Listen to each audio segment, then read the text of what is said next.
Alô? Galo doido.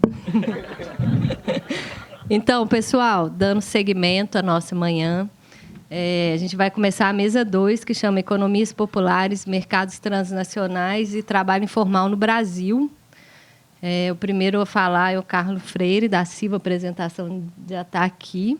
Ele é professor adjunto na Universidade Federal do Pará, na Faculdade de Ciências Sociais, no programa de pós-graduação em Sociologia da Antropologia. Doutor em Sociologia pela Universidade de São Paulo, possui graduação em Ciências Sociais e mestrado em Sociologia, ambos pela Universidade de São Paulo. É coordenador do GUAMA, Coletivo de Pesquisa da Amazônia Urbana. Tem experiência na área de Sociologia, com ênfase em Sociologia do Trabalho e Sociologia Urbana, atuando principalmente nos temas de mercados populares, informalidade, Amazônia Urbana, mobilidades migratórias e relações socioeconômicas Brasil-China. É isso aí para passar aqui. Certo. Aqui nesse pontinho, se você quiser sinalizar algo. Ah, tá bom. Bom dia, pessoal, tudo bem? Queria iniciar agradecendo ao convite, agradecendo ao João, agradecendo a Mara, agradecendo também ao Harley, né? Que, enfim, se o João puder transmitir que eu agradeci nominalmente ele aqui, né? Que, enfim, também que deu um toque, enfim, então eu fiquei bastante feliz. E eu fiquei bastante feliz com a mesa anterior também, com essa questão de, enfim, ampliar as interlocuções, né? E, enfim, ver também mais pessoas que têm interesse nesses temas de pesquisa. Enfim, me alegra muito mesmo poder encontrar essas interlocuções, né? E, enfim, eu vou falar sobre a minha pesquisa que eu desenvolvi. Eu comecei a trabalhar com essas temáticas em 2004. E, na verdade, dentro desse campo dos mercados populares, eu já mudei várias coisas, assim, mas sempre, enfim, eu vai para vários lugares, mas sem sair do Brás e da 25 de março, né? Enfim, então, eu trabalhei muito sobre a migração boliviana nas oficinas de costura e um pouco seguindo essas mercadorias, essas dinâmicas, eu fui para Guangzhou e Yiwu, né? E, enfim, minha intenção é um pouco falar sobre esse percurso, né? Eu quero começar falando ali a partir da 25 de março e eu quero tentar chegar até Canaã, em Guangzhou. Não sei se eu vou conseguir, mas é um lugar bastante emblemático. Enfim, vamos ver se eu consigo fazer esse percurso, que o tempo é curto, né? Bom, só para falar algumas coisas, né? Essa minha apresentação, ela está baseada principalmente nas minhas pesquisas do doutorado, do pós-doutorado também, né? Enfim, comecei o doutorado em 2010 e o pós-doutorado também entre 2015 e 2018, né? E, enfim, a minha tese é essa das calçadas das galerias, mercados populares no centro de São Paulo, onde eu discuto um pouco a atuação dos chineses nas galerias, né? Conexões Brasil-China, que daí, enfim, é um artigo mais pautado nessa questão da migração chinesa para São Paulo, no centro de São Paulo, e Made in Yiwu, né? Que aqui eu estou falando um pouco sobre estes mercados a partir da China, né? E as dinâmicas migratórias colocadas em movimento a partir desses mercados. Bom, eu queria falar umas coisas também aqui sobre metodologia, e um ponto para mim que é bastante importante, que é a crítica ao nacionalismo metodológico, que, enfim, que era uma coisa que eu me toquei depois, né? Que é como se fosse um alerta, né, para o risco, né, que a gente tem de fazer pesquisa na 25 de março e tirar consequências, né? Enfim, achar que a gente pode tirar consequências para 20% da população do planeta, né, que é justamente os chineses, né? E, enfim, essa questão da crítica ao nacionalismo metodológico, ela me fez pensar muito mais de uma perspectiva situada das práticas de comércio e de migração, né? Então, falar a partir de quais cidades na China, em quais lugares em São Paulo, em quais temporalidades, né? Que migrantes são esses, né? Enfim, quando a gente pensa nesses termos, a gente passa a fazer perguntas diferentes, né? E, enfim, isso para mim foi muito importante, até para decidir para onde ir na China, né? Para qual lugar, né? Enfim, então, isso foi uma coisa bastante importante para mim. E aqui, né, eu parti muito dessa ideia de trajetórias urbanas. A trajetória de migração das pessoas, a trajetória na cidade, né, a trajetória das mercadorias, né? Então, eu, enfim, muito procurei fazer esse registro, né, dessas mobilidades diversas, né, e construir com isso também uma cartografia sociopolítica da circulação. E aqui, enfim, essa ideia de circulação ela é bastante importante, né? Eu trabalho com a ideia de agenciamentos migratórios e comerciais, né? E essa ideia de agenciamento para mim é bastante importante, que tem a ver com a maneira como dinâmicas diversas, né, e que às vezes na nossa construção do objeto, vamos dizer assim, né, a gente separa, mas que, vamos dizer assim, a prática social une, né, e que tem a ver justamente com essa sobreposição entre o comércio, migração e mercado imobiliário dos pontos comerciais, né? Eu trabalhei muito com a ideia de ponto, a partir do Flávio Vilaça, e como que o ponto comercial é algo que articula relações, né, além da própria questão do valor do ponto, né? Assim, e aqui, um recurso analítico para mim.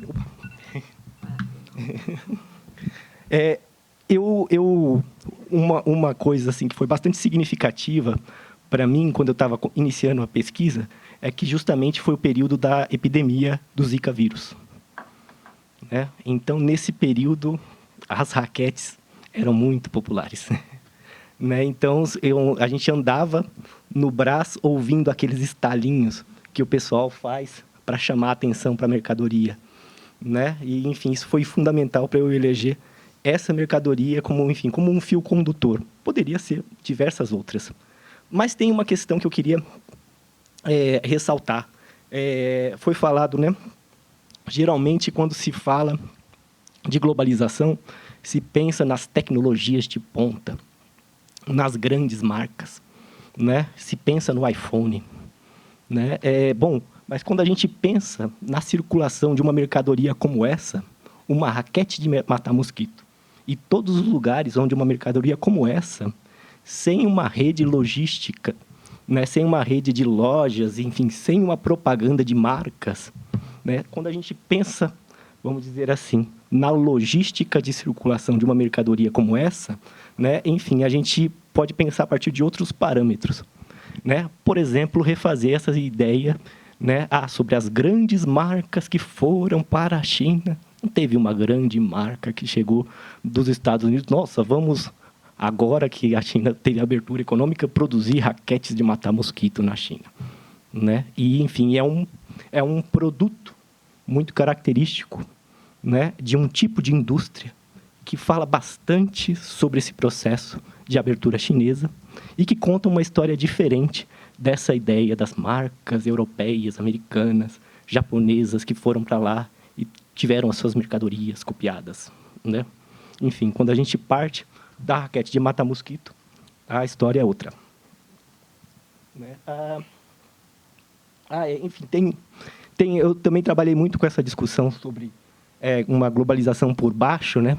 E principalmente no registro de uma ideia de um tipo de mobilidade migratória que, vamos dizer assim, a abertura chinesa ela colocou em movimento novamente, que é muito tradicional, na verdade, na história, que é a ideia da associação entre migração e comércio. Por exemplo, se a gente vê o Brodel, né? Enfim, essa história não é, né? Então, enfim, eu penso muito nesse sentido, né? O globalização por baixo, então, na verdade, tem muito mais a ver com uma perspectiva de ênfase sobre determinados atores, né? E sobre determinados espaços. Pensando aqui também uma autora que eu gosto bastante, que é a Ananya Roy, e a ideia que ela traz de novas geografias da teoria, né? Bom, pessoal, eu vou iniciar propriamente discutindo enfim, eu vou falar de algumas situações, algumas histórias, né? E falar sobre um projeto que está em curso, né? Que é o projeto da Chinatown São Paulo.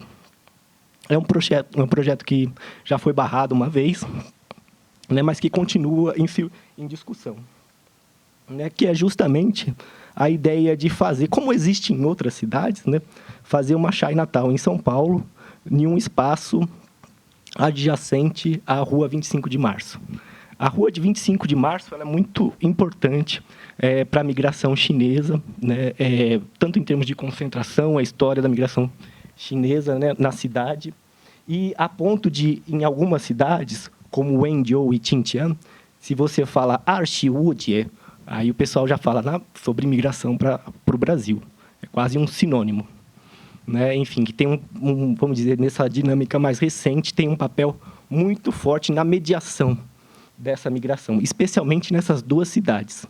Né? Enfim, e tem muito a ver com esse tipo de... esses lugares, Wenzhou e Xinjiang, que são muito próximos, né?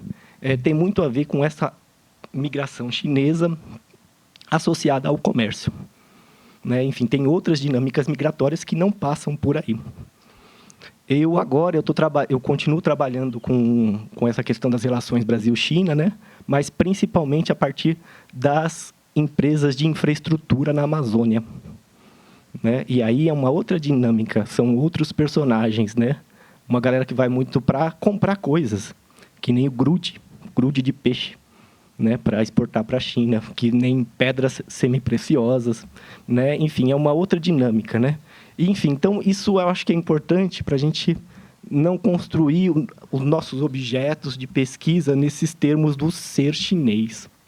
Né? Enfim, então, justamente tentar associar, né, a essa crítica que a Nina Glickschiller e a Asla Saglar faz, não só para a questão dos estudos migratórios, mas principalmente para os estudos migratórios, mas para as ciências sociais como um todo. Né?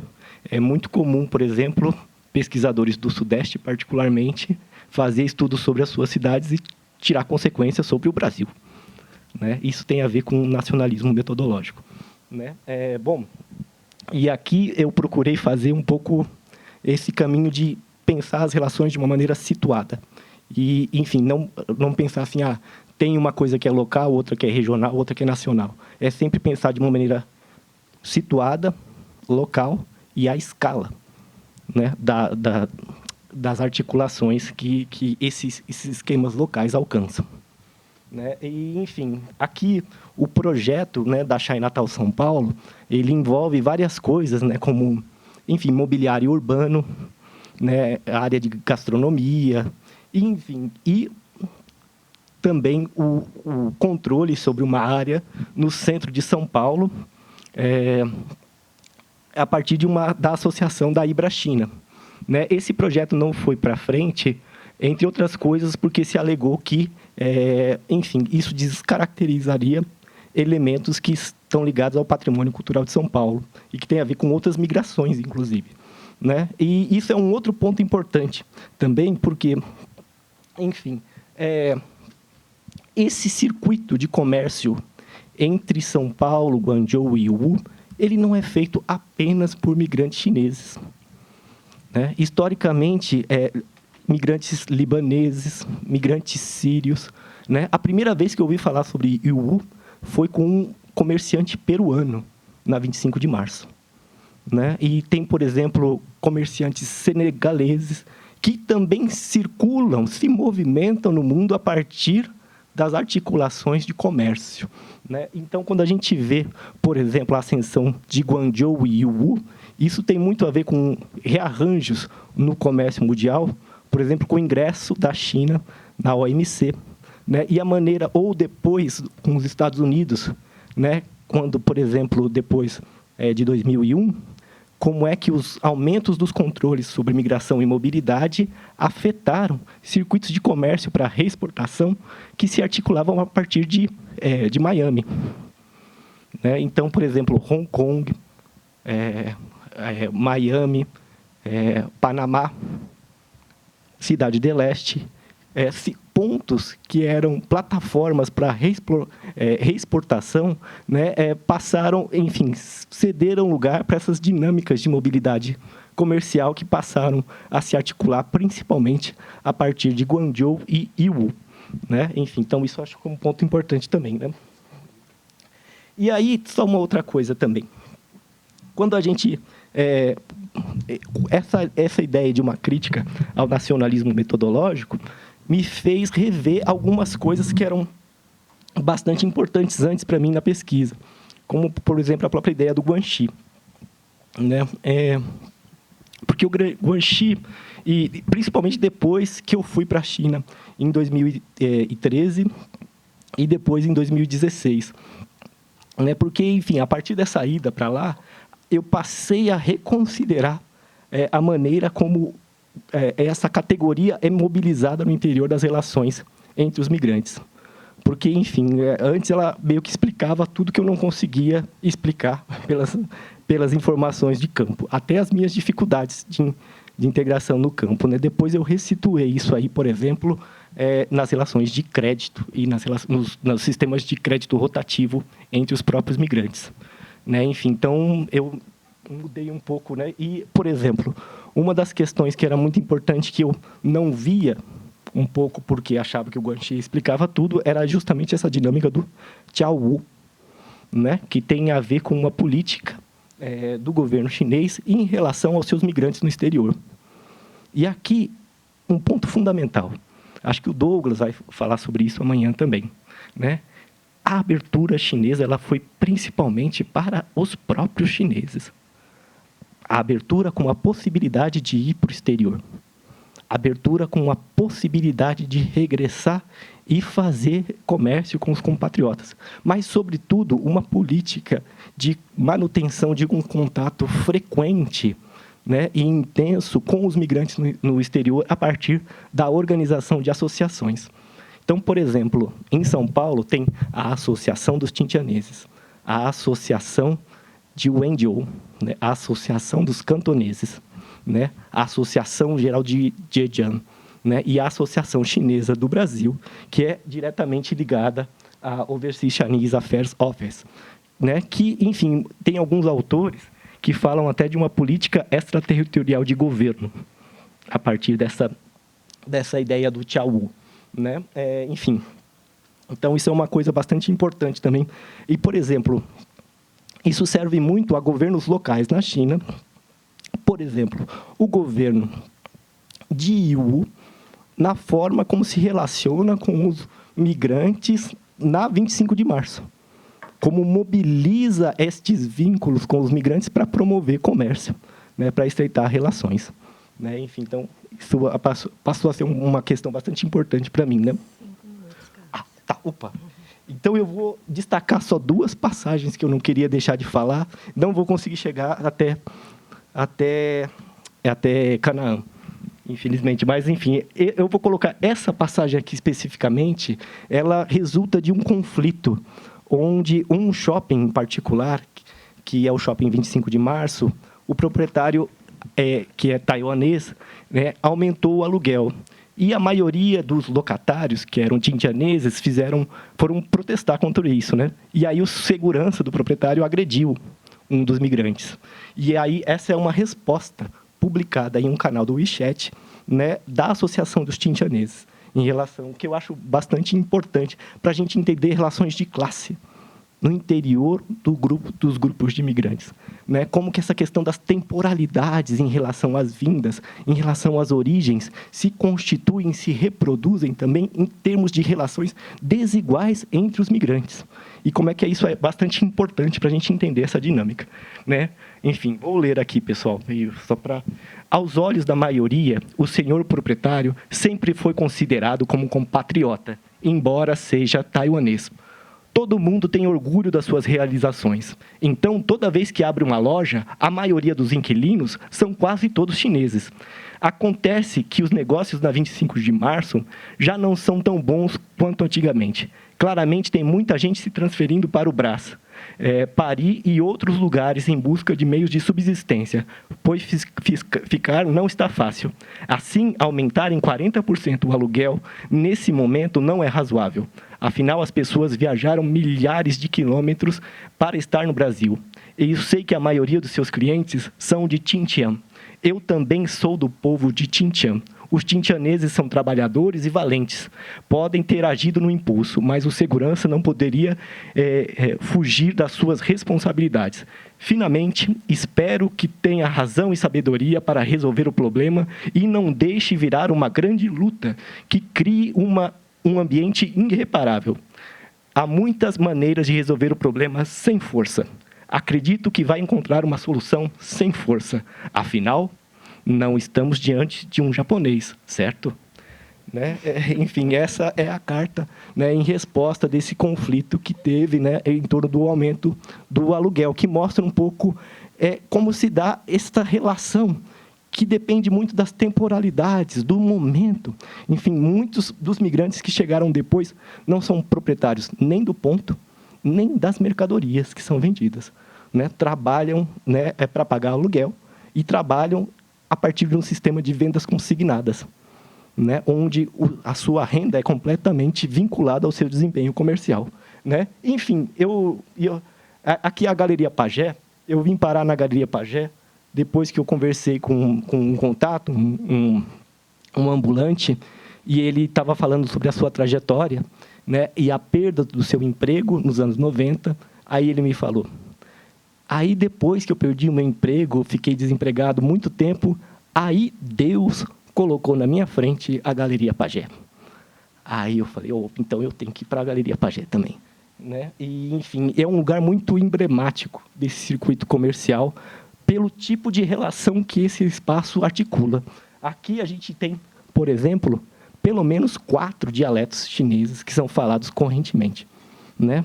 Enfim, aqui também, a exemplo do Oiapoque, né? Aqui em Minas Gerais, aqui a gente está falando também do metro quadrado mais caro de São Paulo. Mais caro do que o shopping em Iguatemi, nos Jardins. Né? Enfim, o aluguel essa questão do ponto, do comércio de pontos de venda, é fundamental. Né? Então, eu procurei refletir sobre essa ideia de ponto aqui. Né? Enfim, aqui tem um pouco das galerias da 25 de março. E só para fechar... Quanto tempo eu tenho? 1 minuto. 1 minuto? Então... Enfim, eu fiz uma parte da pesquisa em Guangzhou, em Yiwu. Guangzhou tem mais vamos dizer assim, um papel histórico do que muito efetivo atualmente. Mas olha só, nesse espaço aqui, e aqui a gente tem a Skyway, que é uma empresa da 25 de março que faz esse espaço aqui. Os maiores clientes da Canton Fair são o Carrefour, o Walmart. São essas grandes redes de comércio, né, que precisam ir lá todo ano para renovar os seus fornecedores, para pensar o que vai ser vendido. Enfim, então, esses pontos do comércio popular e essas grandes redes, né, varejistas, elas têm uma articulação que se faz na China. Isso aqui é o espaço do Estado chinês. É uma feira muito tradicional. Toda vez ela é aberta na sua sessão de abertura, né, com um discurso, né, enfim, das autoridades chinesas. Né? Enfim, é um espaço tradicional e é um espaço fundamental para pensar o processo de abertura. Aqui a gente tem uma visão panorâmica. Enfim, isso aqui é um investimento público no comércio de pequenas coisas. Né? E, bom, tem aqui também, só para... Eu já vou parar. Esse aqui é um bairro que ele tem muito a ver com os espaços anteriores que a feira ocupava. Né? A feira foi se ampliando e foi para espaços novos, mas os espaços antigos também foram ocupados pelo comércio. Aqui em Guangzhou é muito interessante, porque aqui a gente tem, por exemplo, em Yueshui, né, que são lugares vistos como lugares de Lawai, né, de estrangeiros, né, que são lugares justamente desta mobilidade comercial migratória, né, de pessoas de vários lugares do mundo. Entre eles, os chineses que estão no exterior, mas também as pessoas da Nigéria, né, da Síria, do Líbano, Peru. A galera vai, enfim, nesses lugares para se abastecer. E aqui, por exemplo, é um lugar que é um shopping especializado em relógios. Né? Enfim, então aqui são vários produtores de relógio e aqui são só os mostradores desses relógios. Né? Então, são fabricantes, por exemplo, só dos mostradores, fabricantes só das pulseirinhas, e você pode comprar e montar os seus relógios, né? E, enfim, encomendar a partir daqui. E também tem as empresas de logística. As empresas de logística, só para dizer, essa questão atual do comércio online, ela se articula a partir da mesma rede logística. Então, ela não na verdade, o comércio online ele se viabiliza por conta da existência dessas dinâmicas comerciais, né? É assim que a gente consegue fazer uma compra de alguma coisa de R$5, né, na Shopee, e isso chegar. Para isso poder acontecer e ser viável, a logística por trás disso é uma coisa fundamental, né? Tem aqui Yiwu, né, que é um mercado que é muito articulado com essa questão dos migrantes de Zhejiang. Eles representam 30% do comércio de Yiwu, né? Enfim, é um lugar muito emblemático de um tipo de indústria, né? Que é justamente essa indústria de supérfluos, né? Enfim, então, essa indústria de mercadorias que são pouco intensivas, né, em tecnologia, né, e capital. Aqui a gente tem, né, boa parte... Já tem que concluir? Não. Ah, tá. Bem, mas... Já vou terminar. Aqui, enfim, não é o fabricante de todas as raquetes de matar mosquito, né, mas é um dos principais fornecedores de raquete de matar mosquito para o Brasil, né? E aqui, enfim, essa dinâmica, ela é muito importante. Essa circulação que existe, ela é muito importante para dizer o que deve ser exportado para o Brasil, que cores, que época, né? Então, por exemplo, essa questão o que eu estou querendo chamar a atenção, quando teve por exemplo, essa crise da Zika vírus, né? Tem todo um sistema, assim, tem toda uma rede social muito articulada de uma economia da informação, né, que diz, então, o que enviar para o Brasil, né? Enfim, então, nessa época que eu estava fazendo em pesquisa, né, as raquetes de matar mosquito se tornaram um bem muito importante nesse circuito, né? Enfim, é uma mercadoria muito típica de Yiwu, né? E aí, só para fechar, enfim, eu gostaria de explicar um pouco. Canaã tem um mercado que se chama Canaã Market. E esse mercado em Guangzhou, ele é referência para comerciantes vindos dos países da Nigéria, Senegal, né? Enfim, Angola. E é uma referência justamente em relação a esses comerciantes que vão para a China para comprar mercadorias e para revender nos seus países de origem. E é muito emblemático desse tipo de mobilidade comercial agenciada a partir desses mercados na China. E aqui, por exemplo, a gente tem um corredor do Canaã Market. São mercadorias muito coloridas, né, de tamanhos que tem muito a ver com o mercado de clientes, né, nos países africanos, principalmente na Nigéria. À primeira vista, a pessoa poderia ver assim, nossa, então são as cópias. Mas, enfim, não é bem isso, né? Enfim, eu tenho depois de fazer pesquisa, eu reconsiderei também esse lugar das cópias nessa dinâmica comercial, né? Porque, na verdade, essa circulação de pessoas entre esses mercados, ela é fundamental para a formulação e a produção dos gostos e estilos de consumo, né? A circulação, ela aponta para essas pequenas fábricas na China o que produzir, quando, em quais tamanhos, em quais cores, né? Enfim, então, essa dinâmica de mercado, esta circulação, ela é fundamental para aquilo que vai ser produzido, inclusive para as cópias. Mas não é dado de antemão o que deve ser copiado. O que deve ser copiado? Isso depende da relação com os mercados que vão comprar isso, né? Enfim, a cópia, essa ideia das empresas que foram para lá e tiveram, enfim, ela é bastante limitante quando a gente pensa na diversidade e nas características que são próprias dessas mercadorias que circulam no comércio popular, né? Enfim, então, aqui eu só estou enfatizando, né, como é que, na verdade, esta circulação ela produz estilos, né, e gostos ligados ao consumo popular também, né? E ela é fundamental nesta articulação das relações, né? Enfim, eu acho que eu não passei, mas já para não ocupar muito tempo, né? Depois a gente conversa. Valeu, muito obrigado.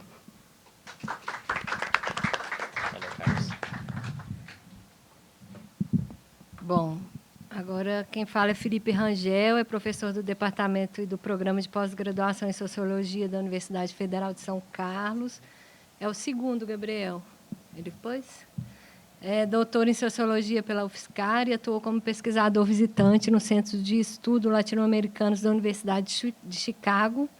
Pesquisa na interface entre sociologia, trabalho e estudos urbanos, com ênfase nos debates sobre informalidades, cultura do trabalho e economias populares. Obrigado, Priscila. Chegou ali a apresentação. Também queria começar agradecendo pelo convite para estar aqui, fazendo essa conversa com vocês, agradecer a Mara, a Priscila, o João, parabenizar pelo projeto de vocês também e pela organização desse evento. Eu também vou fazer um sobrevoo pela pesquisa que eu fiz no comércio popular do Brás, em São Paulo, especialmente na Feira da Madrugada. Então, enfim, eu vou falar aqui de maneira geral algumas questões centrais que eu trabalhei e aí, enfim, abrir espaço para a gente conversar melhor depois. Eu não toquei exatamente na questão dos chineses, nem exatamente numa discussão sobre o comércio transnacional, mas eu acho que a gente tem um monte de pontos de contato que a gente vai poder conversar melhor. Essa é uma imagem que eu tirei no final do ano passado, de uma esquina da Feira da Madrugada que acontece nas ruas. Tirei a foto de cima de uma lanchonete. Isso é uma fração dessa feira, consegui pegar um cruzamento dela. Recuperar um pouquinho rapidamente o histórico dessa feira, o contexto dela. É uma feira que começa com pequenos produtores. Isso é uma coisa que acho que é importante dizer de partida. O bairro do Brás é um bairro muito conhecido pelo comércio popular de confecções, de todo tipo de artigos de confecções que a gente puder imaginar.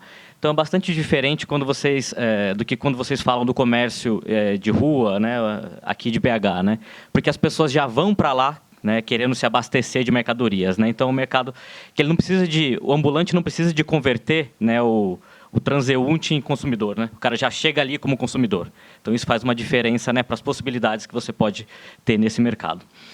Mas é uma feira que começa, então, com pequenos produtores que trabalhavam em oficinas, muitas informais, ou que eram funcionários de fábricas de confecções ali da região. Lembrando que o Brás era um bairro, ainda mas era o coração da indústria paulista, até metade do século XX, um pouco depois disso.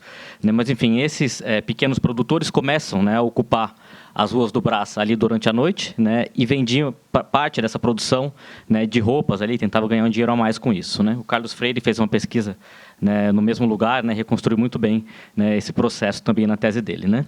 A questão é que essa feira cresce, e parte dela ela é deslocada para um espaço fechado, um terreno que funcionava como estacionamento de ônibus na época, e era conhecido como Pátio do Pari, porque era um pátio de manobras da rede ferroviária. Esse é o momento em que a feira vai para esse pátio. Enfim, já é um momento um pouco posterior, quando não é só a lona, mas já tem alguma cobertura, e isso é ela com alguma estrutura. Essa foto é de meados de 2014, 13, 14. Então, a gente pode ver a cobertura e pode ver os ônibus ao redor da feira. Então, centenas de ônibus que vão vir de praticamente todos os estados do Brasil. Acontece que outra parte desses consumidores, vendedores, eles continuam nas ruas, porque os espaços nesse terreno, eles nunca foram suficientes para a quantidade de pessoas que trabalhavam ali no comércio popular do Brás. E também, boa parte desses ambulantes também não quiseram ir para o Pátio do Pari, como é chamado esse espaço, num primeiro momento. Eles estavam organizados em torno do direito ao trabalho na rua, tentando conquistar a legitimidade do trabalho na rua. Tinha muita desconfiança também sobre se esse espaço ia dar certo, ia pegar, como eles dizem, ou não ia pegar, já que a rua já tinha certa atração para os consumidores, para os sacoleiros, que vinham de vários lugares. A questão é que essa feira pegou. Ela funcionou, ela, enfim, ficou muito... ganhou fama nacional, inclusive atraindo consumidores de outros países, vizinhos, consumidores de países africanos que vinham comprar para revender, muito informados pela moda das novelas brasileiras. Então, se queria vir para cá e comprar aquela moda que eles viam na TV pelas novelas brasileiras. Isso também. Então, uma região quase abandonada, ali no centro de São Paulo, ela começa a atrair, né, compradores de todas as regiões do Brasil, né? E como eu mencionei também de outros países, né? Eu estou falando de uma circulação hoje, né, de mais ou menos 300 mil pessoas por dia, né, que pode atingir picos, né, de 1 milhão de pessoas ali próximo do Natal, né, nas datas comemorativas, né? Então são sacoleiros que vão se abastecer, né, ali no Brás, né, para alimentar, né, as suas lojas, né, em locais, né, muito distantes, né? E que muitas vezes vai fazer com que aquela mercadoria, né, que é produzida, por exemplo, numa garagem, numa oficina informal na periferia de São Paulo, né, ou numa oficina informal no Agreste Pernambucano, que vai passar também através de redes construídas há muitos tempos, né, redes de migração construídas há muitas décadas atrás, né, que vão trazer parte dessa produção do Agreste Pernambucano para ser revendida ali no Brás. Então, a mercadoria que é produzida, né, nessas oficinas informais vai atravessar, né, esse nó de comércio popular e pode parar, né, numa loja, né, que é voltada para o consumo de uma classe média em Belo Horizonte, né, ou em São Carlos, ou em Belém. Né? Ou seja, isso pode... A gente vê isso acontecendo o tempo inteiro. Eu fiz campo na semana passada e eu vi uma moça, né, com várias sacolas, né, umas 8 sacolas enormes, indo para Marabá, né, onde ela tem uma loja, né, de roupas em Marabá. Né? Então, ou seja, são mercadorias que não só viajam geograficamente, né, mas elas também vão transitando por estatutos, né, de informalidade e formalidade. Né? A questão é que o crescimento, né, e consolidação, né, da Feira da Madrugada provocou mudanças também na percepção sobre esse mercado, né, que passou a ser visto, né, não só como algo marginal, né, precário, né, enfim, uma economia popular voltada para um consumo, né, só, né, das classes mais baixas urbanas, né, mas também, né, passou a ser visto como pelo seu potencial econômico. Né. Então, o mercado que, enfim, historicamente associado a essa economia de subsistência, né, e uma série de práticas informais e ilegais, que sofria, e também continua sofrendo, né, mas que sofria prioritariamente, né, com ações mais repressivas do Estado, né, ele passa a ser alvo também de projetos de reordenamento urbano, né, e de construção de equipamentos para receber compradores, né, que vêm de todos esses lugares, e de políticas também de atração de grandes investimentos privados. E a face mais visível disso vai ser a multiplicação, né, dos chamados shoppings populares. A gente tem aqui, dá para ver, né, o comércio de rua também com shoppings populares, né, em volta. Né? Então, hoje a gente tem mais de 20 só na região do Brás e Pari ali hoje. Né? Então, são empreendimentos que a gente pode ver já com hotéis, né, com estacionamentos subterrâneos para ônibus. Né? Então, já com uma série de equipamentos para receber, né, esses compradores. Né? E eles vão ser construídos, né, por grandes, né, investidores, né, na tentativa de capturar parte do fluxo econômico que circula por ali e que teve, né, o seu dinamismo iniciado, né, com essa produção e comércio informal. Parte desses empreendimentos, hoje a gente já tem, né, por exemplo, a participação chinesa, né, como investidores, como proprietários, né, para pensar um pouco, né, a questão de para onde vai parte dos investimentos dos chineses que o João, né, levantou. Né. No centro de São Paulo, ele já tem, né, investido nesses imóveis, né, mas para funcionar também como espaço de comércio popular. E eu tenho pensado esse conjunto de transformações a partir da ideia de empresarização do mercado popular, dos mercados populares. Né? O que eu estou chamando de empresarização aqui? Né? Muito rapidamente. Para mim, isso é ação combinada de 3 processos. Né? 3 processos que estão articulados, ainda que não necessariamente tenham sido projetados para funcionar desse jeito. Né? O primeiro, né, processo seria isso que eu mencionei, né, que são as mudanças infraestruturais do comércio popular, né, dos mercados populares, como o investimento nesses novos shoppings, né, mas também em hotéis, em restaurantes, né, em serviços para atender esses consumidores. Um segundo processo seria a disseminação de novas formas de regulação. E aí destaco principalmente a conversão dos camelôs, né, dos ambulantes, em microempreendedores, né, através, por exemplo, da figura do MEI, né, do microempreendedor individual. Né, e através disso eles podem, né, acessar alguns direitos do trabalho, né, mas sem a garantia do espaço de trabalho. Né, e disso a gente pode pensar certa convergência, né, entre esse tipo de formalização e a criação de demanda para esses shoppings populares. Né. E aí uma terceira dimensão, né, seria, né, a dimensão dos processos de subjetivação, né, no sentido de que muitos desses comerciantes eles passam a se perceber, né, como empreendedores, como pequenos empresários. Eu brincava que quando eu fazia pesquisa na Feira da Madrugada, a coisa mais difícil de encontrar era um camelô, né, porque todo mundo era qualquer outra coisa menos camelô, né. Eu sou empreendedor, sou comerciante, sou vendedor, mas se afastando um pouco da figura do camelô, né.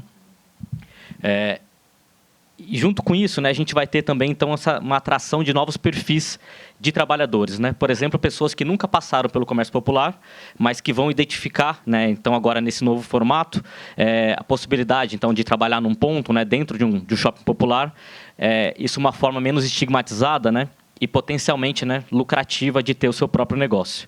Então comecei a ver, né, a chegada de pessoas, por exemplo, mais escolarizadas, né, até com ensino superior, e com maiores habilidades administrativas, maior capital também para investir, para colocar no seu próprio negócio, né?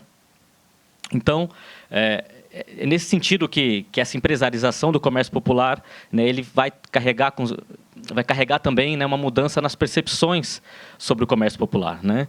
De um espaço então associado à pobreza, associado ao consumo barato, né, ao trabalho informal, isso passa a ser visto também, né, como uma fronteira, né, de acumulação, um espaço para incentivo ao empreendedorismo, né, e também de possibilidade, né, de grandes lucros para quem tiver interesse em investir, né, no reordenamento, né, desses mercados, né?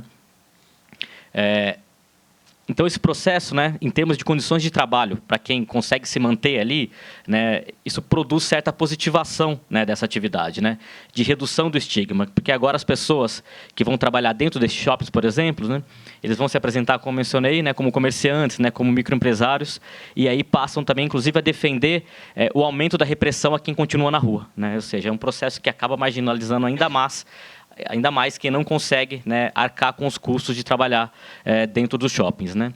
Então, a gente está falando de outras experiências de trabalho no comércio popular, né? Outras formas de experienciar subjetiva e objetivamente o trabalho nesses mercados, né?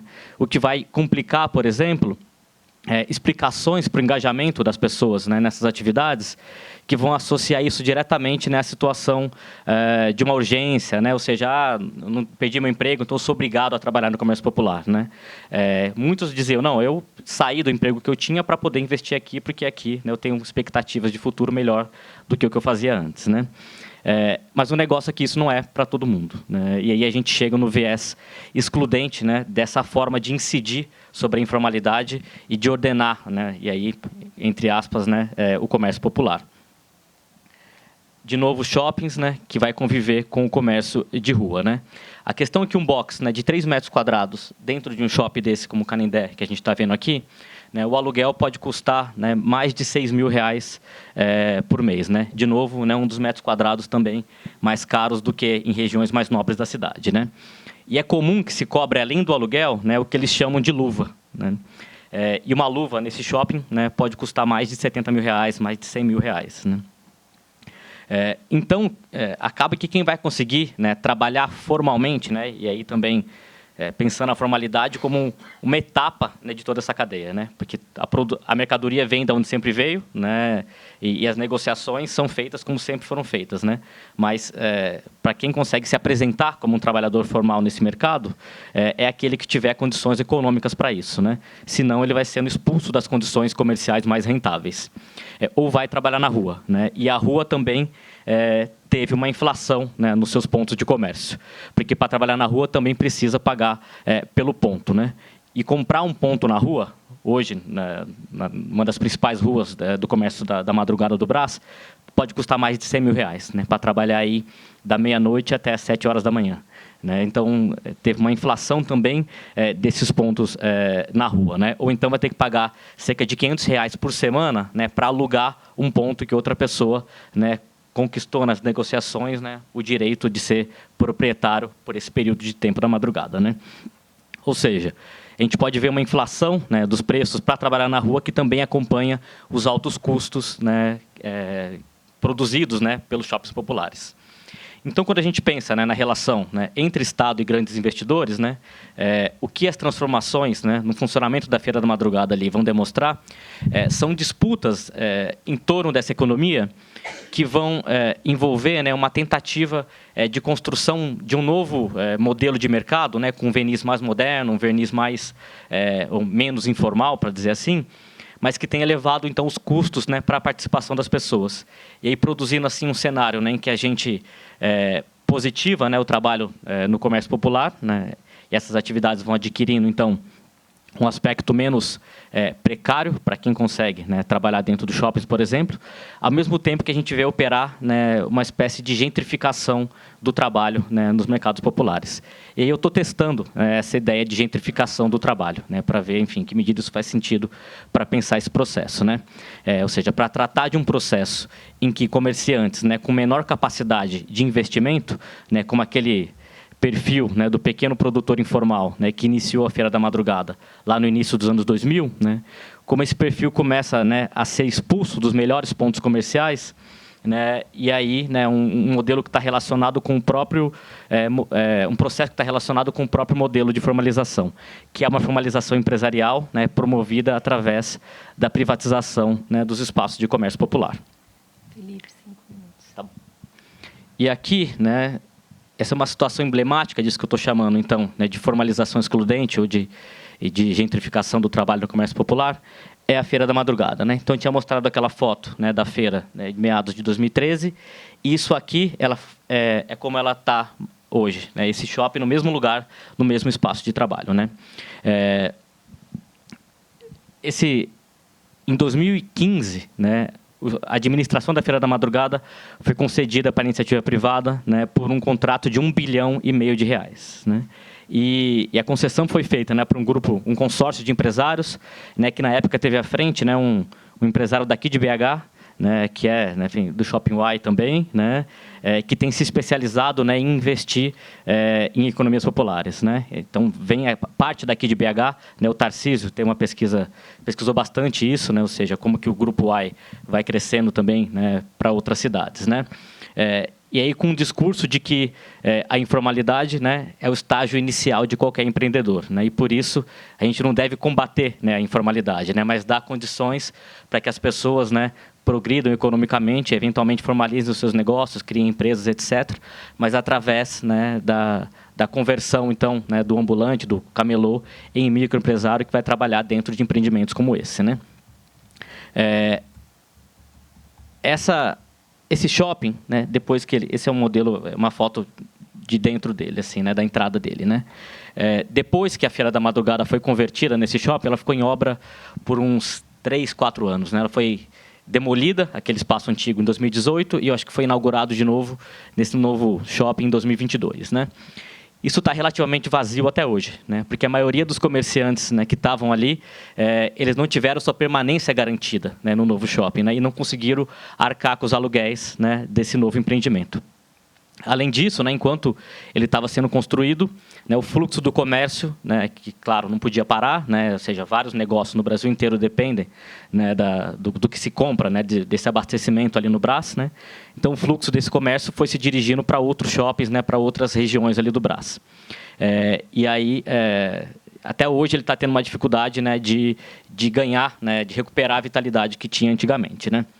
Mas, para finalizar, então, o ponto é que esse modelo de gestão empresarial do comércio popular, né, que está na lógica, né, de multiplicação dos shoppings, né, contando também com o apoio do Estado, né, e que vai se legitimar pelo discurso, né, de combate à informalidade, isso tem, né, como efeito, né, a marginalização, até a ilegalização, né, justamente daquele perfil de comerciante mais associado à figura tradicional do camelô, né, o trabalhador informal do comércio popular. Então, a gente pode dizer, né, que a própria formalidade ela vai se tornando, né, um privilégio privado, né, que passa a ser, né, tem que ser adquirido, né, não pelo direito ao trabalho, né, mas que vai ser adquirido, né, através da sua capacidade econômica, né. E isso faz também com que, mesmo as palavras de ordem, né, ou seja, agora você se tornar empreendedor do comércio popular, trabalhando nesses lugares, vai mudando até a política, né, que é feita pelos trabalhadores ambulantes, né, que vão disputar, né, melhores condições de competição, melhores condições, menos impostos, né, melhores condições, né, de trabalhar nesses espaços, diminuição dos aluguéis, essas coisas, e não o direito ao trabalho na rua, como era feito, né, pelas associações meados dos anos 90, começo dos anos 2000. Ainda que isso tenha sido recuperado ou esteja sendo recuperado por parte dos movimentos sociais que a gente vê atuando, né, os trabalhadores informais ali na região do Brás, né? Mas é um modelo empresarial em que a formalidade, a possibilidade de trabalhar de maneira legítima ali, né, inclusive reconhecido pelo Estado, isso passa a ser conquistado através, né, de certa capacidade econômica, né? E aí a gente pode pensar, então, que nesse modelo formalizar, né, as atividades não é a mesma coisa que formalizar aqueles mesmos trabalhadores que estão engajados nessas ocupações naquele momento, né?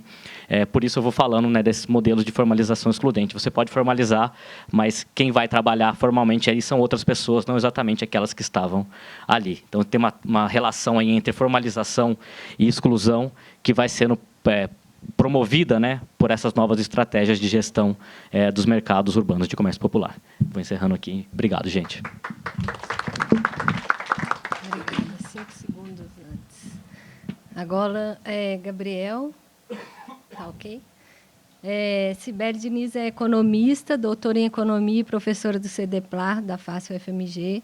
Atua em pesquisa, ensino e extensão nos seguintes temas: economia social, economia popular urbana, economia social e solidária, economia da cultura.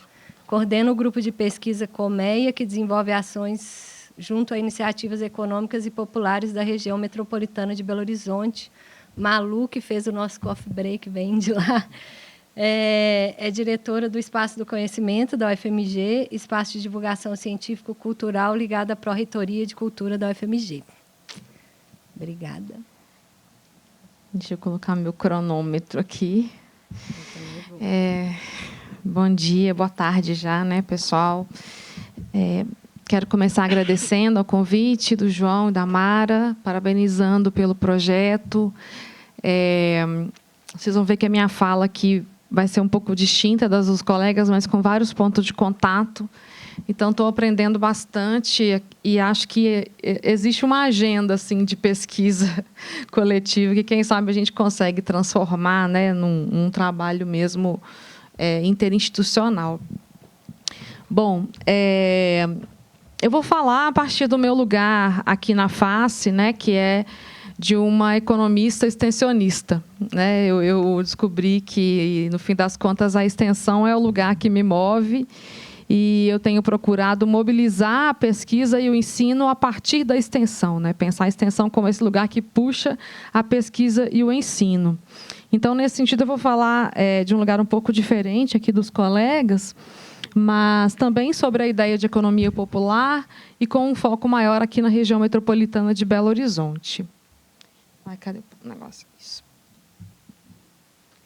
E vou falar também muito a partir das reflexões do nosso grupo, que é o Grupo Colmeia, né? É um grupo que foi formado pelos alunos, em 2014, pelos alunos de graduação, e que hoje se configura como um grupo de estudos, pesquisa e extensão em economia popular solidária. E eu diria que o nosso grande objetivo, né, no grupo é a construção de metodologias de compreensão, visibilização e mobilização política envolvendo a economia popular na região metropolitana de Belo Horizonte, né? E a gente tenta caminhar nessa direção a partir dessa interface entre extensão, pesquisa e ensino, né? Então, aqui somos nós, nesse mesmo auditório. A Mara também está aí nessa foto, porque foi no nosso seminário de 10 anos, né? E aqui é a nossa mesa de abertura com alguns dos produtores que constroem os projetos junto conosco e com o Gabriel também, que está ali nos filmando, mas que fez parte da mesa como técnico administrativo. Bom, o João já trouxe na fala dele um pouco desse resgate da ideia de economia popular, como que ela surge na América Latina, né, num contexto bem específico e com um interesse político, acadêmico, de confronto ao avanço da ideia de informalidade, né? Então, num diálogo direto com a OIT, a Organização Internacional do Trabalho, que naquele momento buscava caracterizar os processos de trabalho nos países entendidos como subdesenvolvidos, a partir da ideia de informalidade, né? Especialmente os países latino-americanos e da África. Então, esses autores, principalmente, né, o o Coraggio, o Raceto e o Orlando Soto, eles vão começar a trazer as ideias de economia popular nesse contraponto com a noção de economia informal, de setor informal urbano, que surgiu neste momento, nos anos 70, sobretudo, né? Pelos organismos multilaterais e articulado a uma ideia de desenvolvimento econômico que deveria, né, do ponto de vista desses organismos, se espalhar ali pelos territórios, né? Então, o João já falou muita coisa aqui, eu queria só adicionar o Milton Santos, né? Aqui na face a gente tem essa trajetória, como o João mencionou, que vem do Roberto Montemor, que foi nosso orientador em algum momento da vida, que trazia como base também para as discussões de economia popular a ideia de circuitos da economia urbana que o Milton Santos trabalhou também nos anos 70, né? Não numa interface direta com os autores da economia popular, mas com muitos pontos de contato, né? E então, né, que são ideias que nos ajudam a pensar essas práticas no território, sobretudo quando a gente fala do circuito inferior. Aqui eu trouxe um pouco de um trabalho que eu fiz na minha tese, né, e que depois recentemente virou um capítulo de livro que eu escrevi junto com o João, que foi uma tentativa de mensurar a economia popular, né? Eu brinco que os economistas, que eu sempre falo em terceira pessoa deles, e o setor público só caminham, né, só avançam na medida em que eles enxergam números, né, enxergam na medida que você consegue visibilizar as práticas, especialmente quando você faz isso a partir da quantificação, né? Então, na minha tese, eu caminhei para isso, tentei quantificar a economia popular no Brasil a partir das ideias desses autores latino-americanos, né? Tentei identificar as unidades domésticas no censo demográfico, com muita dificuldade, né, porque a gente sabe que as pesquisas domiciliares não são feitas para captar esse tipo de prática, esse tipo de iniciativa, inclusive porque seguem padrões, né, conceituais e metodológicos que vêm dos mesmos organismos multilaterais que eu falei anteriormente. Mas, enfim, nessa tentativa de se aproximar da economia popular a partir das unidades domésticas, né, não dá tempo de falar muito da metodologia, mas eu cheguei mais ou menos, eu cheguei ao resultado, né, usando os censos demográficos de 2000 e 2010, cheguei ao resultado de que essa economia popular seria cerca de 20% da força de trabalho ocupada naquele momento no Brasil, né? E ocupada principalmente nesses setores aqui, né? As confecções em pequena escala, os cuidados pessoais, fabricação de alimentos, pequeno comércio local e a reciclagem, né? E apareceram também pequenos produtores da construção civil e das confecções, né? Trabalhando no próprio domicílio.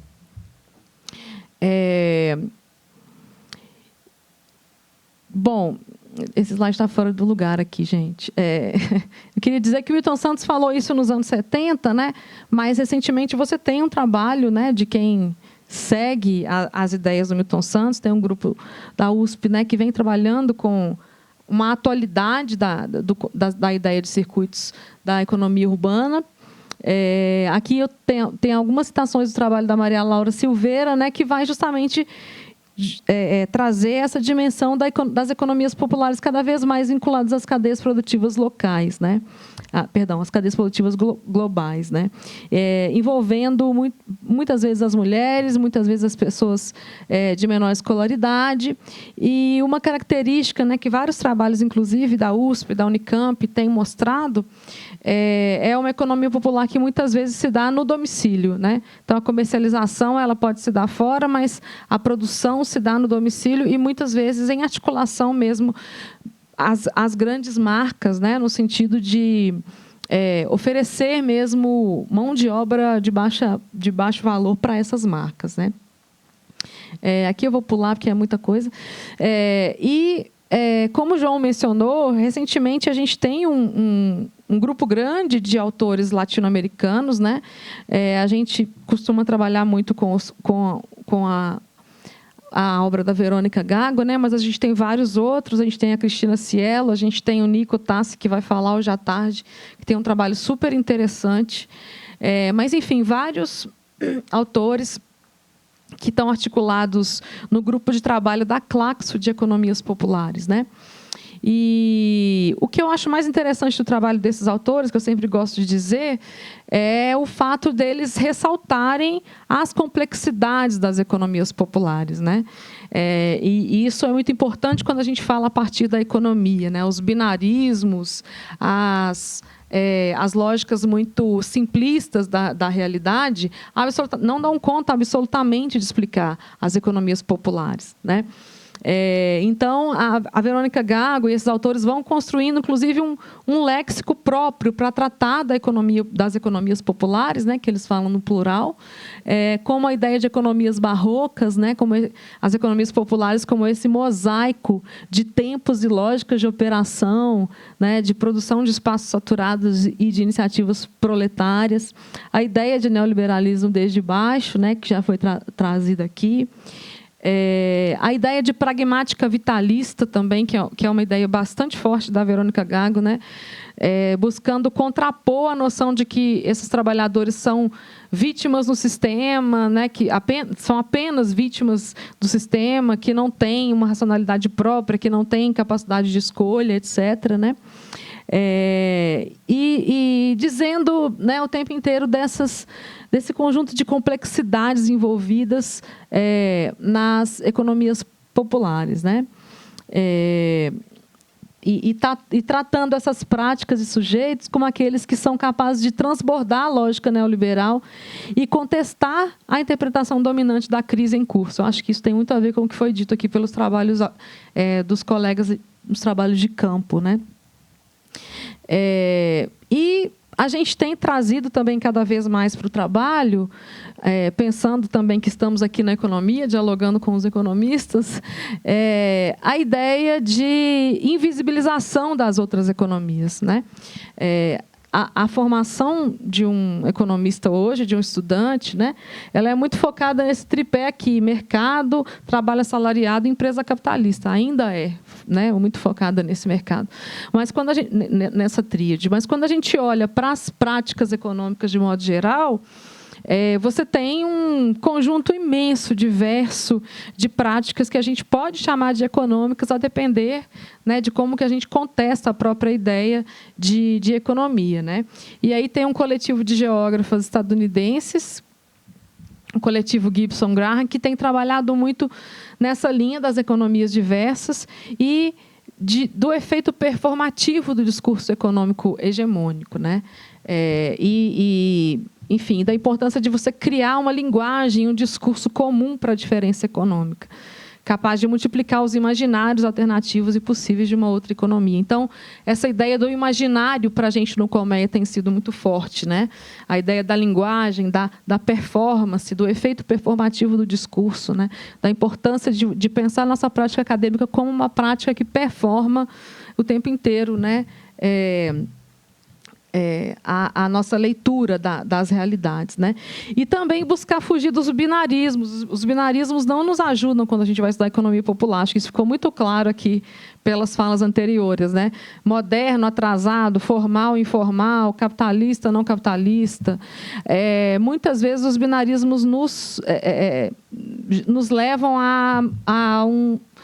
a lugares sem saída, né? Então, é importante trazer, né, a dimensão das complexidades e, de fato, abandonar essas dicotomias, esses binarismos, né? Então, eu diria que a agenda de extensão, pesquisa e ensino do Colmeia, né, tendo esse referencial teórico como base, é uma agenda em construção permanente, né? E muito baseada por essa pergunta aqui: o que nós podemos, diante das configurações contemporâneas da economia popular, que eu chamaria de economias complexas, ambíguas, pouco compreendidas e pouco reconhecidas, né? Então, o nosso trabalho vai muito nessa linha de visibilizar, né, principalmente de visibilizar as economias populares, buscar conhecê-las na sua complexidade, na sua diversidade interna, nas suas contradições, né? A dimensão da contradição é muito importante também. O conflito interno com o Estado, enfim, com o setor privado e tal. E refazer a nossa própria prática acadêmica o tempo inteiro, à medida em que a gente vai recriando o nosso imaginário, né? Bom, e aí eu queria falar sobre 3 projetos, um deles que já é antigo, do Colmeia, que é a feira, né? A Feira de Economia Popular Solidária, que a gente realiza aqui na FACE desde 2014. E a importância da gente entender a feira, eu queria dialogar com os colegas que também falaram de feiras ou de espaços aí da economia popular, entender a feira como lugares de aprendizado, como lugares de trocas, como lugares eu não estou pensando alto aqui, mas talvez de redes muito complexas envolvendo as economias populares. A partir do nosso estudo da Feira do Colmeia, a gente começou a entender a complexidade dessas redes que são mobilizadas a partir das pessoas que frequentam, né? Então, aqui tem algumas imagens, né, da Feira do Colmeia, e a importância dela também no sentido do processo formativo, tanto de nós acadêmicos quanto dos estudantes que têm ali uma oportunidade de vivenciar uma prática econômica construída em outras bases, né? E também formar hábitos de consumo, foi algo que eu aprendi aqui na mesa, né? Assim, a circulação forma os nossos hábitos de consumo, né? Então, os nossos gostos, né? E é muito interessante essa ideia. Então, a feira tem esse potencial. E, a partir disso, a gente caminhou para um projeto que eu gostaria de ter feito uma fala inteira sobre esse projeto, mas não foi possível, que é o projeto de mapeamento e sistematização de mercados e feiras populares na região metropolitana. É um projeto de pesquisa. Nós começamos o ano passado, né? E, na verdade, a gente tem uma história, um certo histórico de tentativa de visibilização da economia popular e solidária na região metropolitana, porque eu, João e outras pessoas trabalhamos no macrozoneamento metropolitano, no plano diretor metropolitano, né? Então, a gente tentou, à época, georreferenciar os empreendimentos econômicos solidários, entender as atividades produtivas que existiam no território naquele momento, né?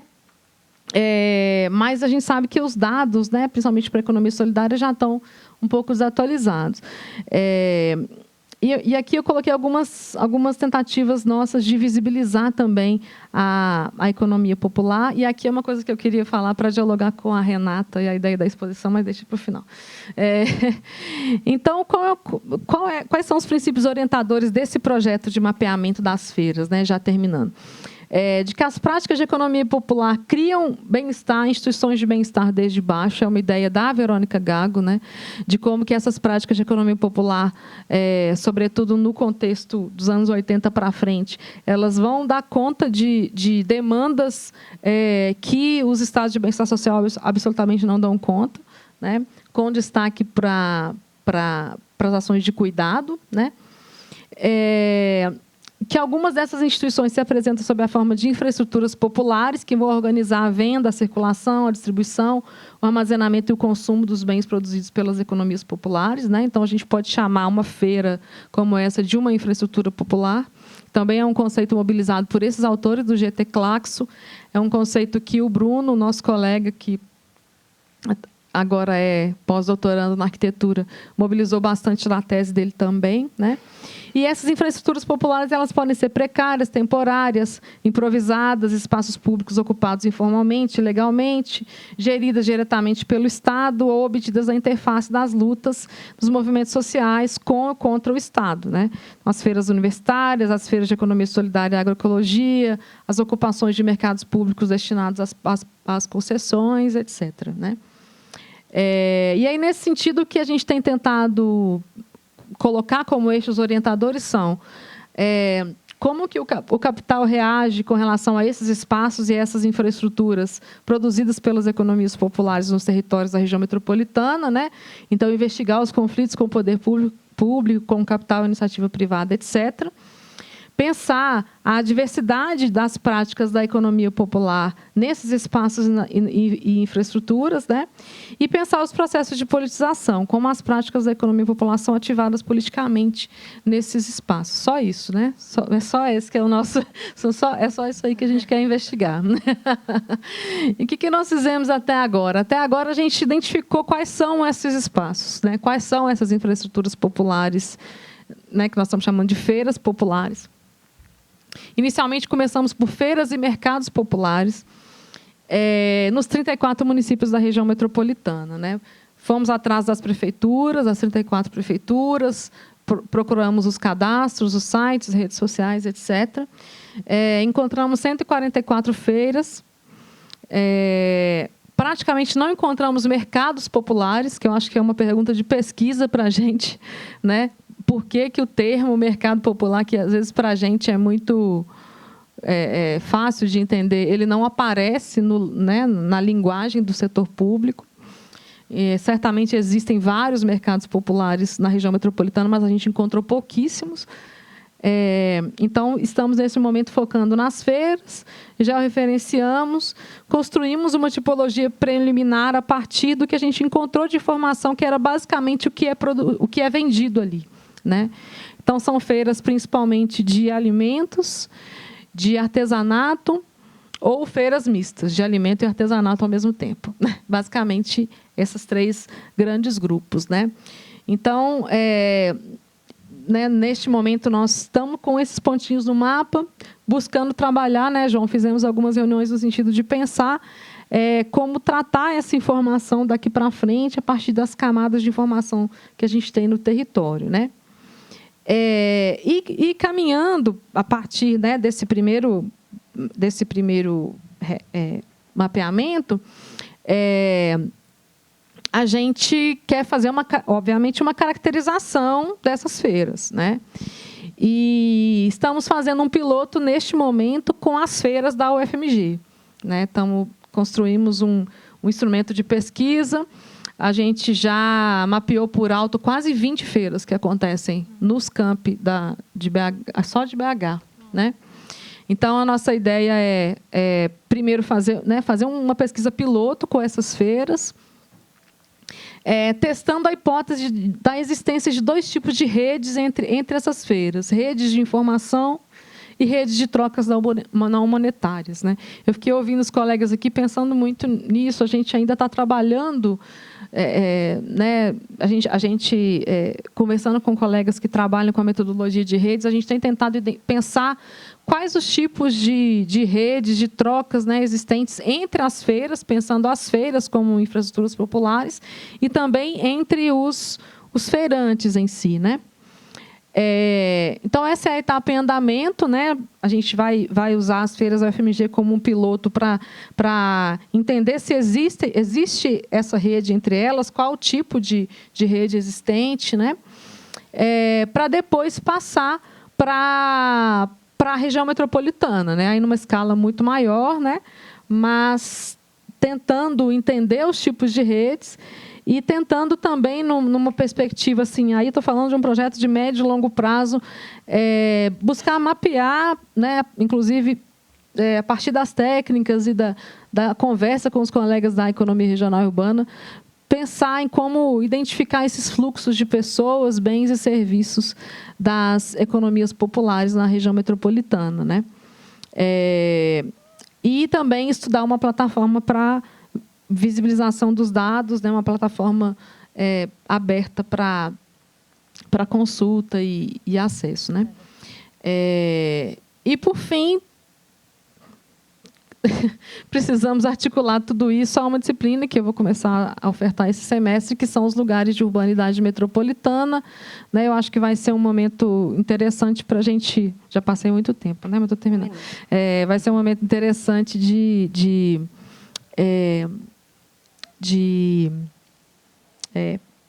fazer uma incursão em alguns territórios e entender as feiras populares. E aí, falando só sobre isso aqui, dialogando um pouco com o que a Renata trouxe, a ideia da exposição, da arte, né, do audiovisual, fica sempre essa provocação para a gente, trabalhando com extensão, né, de como que os nossos textos acadêmicos, como que a linguagem acadêmica ela é limitada para tratar de todas essas complexidades que eu disse anteriormente, né? Então, a gente fez um esforço, um piloto, há um tempo atrás, um projeto que a gente chama de Retina Solidária, que era um projeto que contava a história de algumas mulheres na economia popular solidária. E essa narrativa das trajetórias de vida e da forma como elas se relacionavam com os espaços de produção foi de uma riqueza imensa, né? E virou um material audiovisual que a gente reproduziu na fachada lá do Espaço do Conhecimento, que eu acho que está no YouTube também, mas foi uma experimentação, né? E eu acho que o projeto de vocês também tem um grande potencial nesse sentido, quando a gente pensa nas trajetórias de vida, né, dessas pessoas, os deslocamentos, sobretudo, né, nos territórios que permeiam aí o imaginário dessas pessoas, né? Fiquei pensando nisso, né? Quais as noções do econômico, do popular, do território que permeiam o imaginário dos comerciantes chineses aqui em BH, né? E que permeiam também os imaginários dos outros atores dados aqui pelos colegas. Obrigada, gente. Obrigada, Carlos, Felipe, Cibele. Acho que a gente pode abrir para uma rodada de perguntas rápidas. Vou só falar isso, gente. Nós estamos super avançados na hora, infelizmente, porque hoje a gente tem que voltar às 2. Amanhã a gente tem um pouco mais de tempo. Então, vamos fazer uma rodada rápida. E eu sugiro, a gente vai ter um coffee break bem mais longo, de tá, tipo 1 hora de duração. A gente pode deixar também para achar as questões para depois.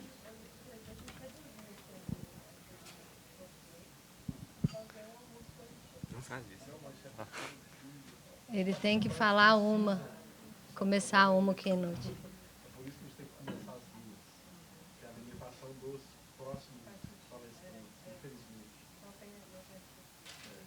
Mas vamos abrir. Curta, hein, Mara? Assim, igual o João falou também, eu vou fazer as perguntas, mas aí depois assim, a gente pode conversar. Para o caso, eu queria saber mais das cooperativas de crédito. Eu fiquei pensando se isso cria relações desiguais na comunidade, assim, se gera conflitos, porque você apresentou como uma coisa muito solidária, mas eu quero saber se dá problema. Para o Felipe Rangel, eu estava pensando assim, num conceito que eu gosto de usar, quando o João estava falando dessa coisa da economia informal como algo sem forma, né?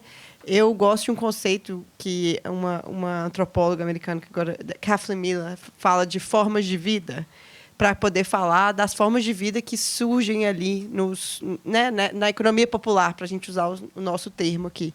Eu queria saber se você observa também que essa vamos dizer assim, formalização excludente é também uma substituição de formas de vida, né? Se formas de vida que são possíveis nessa economia mais popular de rua, elas também desaparecem. Aí eu estou falando, por exemplo, de coisas como que a gente vê aqui, crianças e o cuidado e a reprodução e a produção acontecendo no mesmo espaço, se esses tipos de prática vão desaparecendo.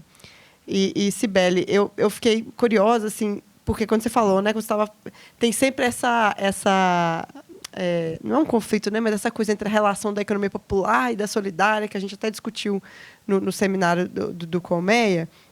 E a gente viu, né, eu e a Pri, um dia a gente estava andando pelo centro, a gente foi para conversar com alguns ambulantes que tem uma parte ali do centro, que é a Tamoios, com Curitiba, onde ficava a face, basicamente, que tem muito toureiro ali, né, e alguns ambulantes cadastrados pela prefeitura. E ali tem uma feira de economia solidária agora, né? E assim, o que a gente viu foi que essas duas economias não se comunicam. E aí até uma das ambulantes a gente foi falar, mostrou para ela, né, na feira, ela olhou meio assim, tipo, que era um espaço diferente, que tem até o seu público-alvo é diferente, né? Ali a Feira Solidária ela está meio que focando num público de uma renda um pouco mais alta. Aí eu queria que você falasse assim, dessa relação, né?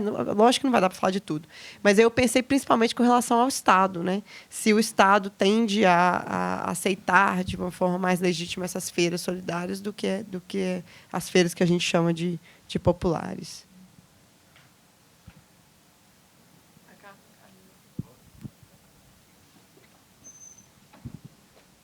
Obrigada. Eu ia fazer uma pergunta, não uma pergunta, mas um comentário, por causa do que o Carlinhos falou sobre a forma como ele tem refletido sobre o termo, como que a gente usa o guanxi para explicar certas coisas. E eu queria falar que eu caí um pouco nesse mito também, que toda vez que eu achava algo que era um pouco inexplicável, eu tentava explicar pelo guanxi. E o guanxi, ele sai meio do pressuposto de que tem uma harmonia, né? Tipo, uma relação de igualdade entre as pessoas e que elas vão fazer lá uma relação de trocas, coloca elas meio que no patamar. E aí, agora, né, que eu voltei a fazer pesquisa de campo, eu tenho percebido como que isso acaba implicitando a hierarquia. Porque nem sempre ocorre de forma harmônica essas relações de crédito, de interdependência. E aí eu queria citar só 2 situações aqui que eu tenho percebido. A primeira é que eu estava lendo processos, né, que eu achei um site que tem julgamentos que acontecem na própria China, e um dos processos que eu achei eram que eles estavam julgando coiotes que traziam pessoas ilegalmente para atuar aqui na 25 de março. Então, era basicamente um parente que financiava um outro parente para vir na China para trabalhar aqui na loja dele. E aí ele contratava um coiote porque essa pessoa não conseguiu visto. Então, eles entravam aqui legalmente e ficavam. E aí, no contrato, estava escrito que eles tinham que trabalhar por 3 anos sem receber salário. Ele ia morar junto com a pessoa que estava trazendo. Ele ia comer o que era colocado. E aí, depois desses 3 anos, quando ele pagasse a dívida dele, né, da viagem, trabalho é um dos critérios para o trabalho análogo à escravidão também. E ele estabelecesse o próprio comércio dele, era sair sob o pressuposto de que ele tinha que comprar as mercadorias de quem trouxe ele. Então, você meio que cria uma demanda, assim, não é tão harmônico. E outra coisa é essa questão do crédito rotativo. Entre esses processos, eu também achei casos de pessoas que emprestaram dinheiro, por exemplo, para a pessoa investir no comércio, sei lá, 400 mil reais, 80 mil reais, varia bastante o valor. E aí a pessoa faliu, não pagou. E aí eles entraram na justiça chinesa por causa que o tribunal na China ele entende que ele tem jurisdição para poder julgar casos que acontecem entre chineses, mesmo que o chinês nem esteja mais no Brasil, né, que ele esteja em caso ultramarino. E aí, nesses processos, o que aconteceu foi que tem a possibilidade de você executar a dívida penhorando os bens que a pessoa tem na China. Então, se você não pagar, mas você está sustentando a sua família, que está morando numa casa lá, e você não paga a dívida, pode ser que você perca essa casa. Então, não é tão harmônico, né? Não é tão guanxi. Parece muito mais com a forma como a gente faz uma relação de dívida aqui do que uma diferenciação, né, entre as formas com que os chineses fazem a dívida. Então, enfim, eu também tenho relativizado bastante como que a gente usa o guanxi.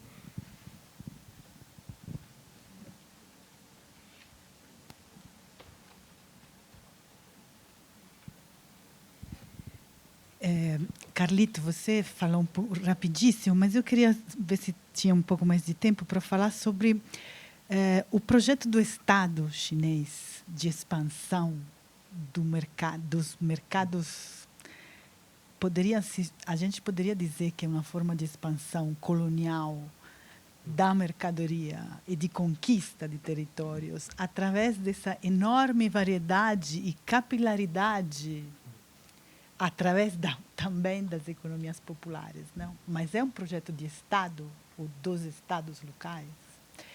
E só uma coisa, achei muito interessante essa discussão que faz entre economia solidária e economia popular. Teria muito para falar sobre isso, mas eu acho que talvez era interessante a gente, em algum momento, recuperar a história da falência da economia solidária brasileira do ponto de vista de política de Estado também.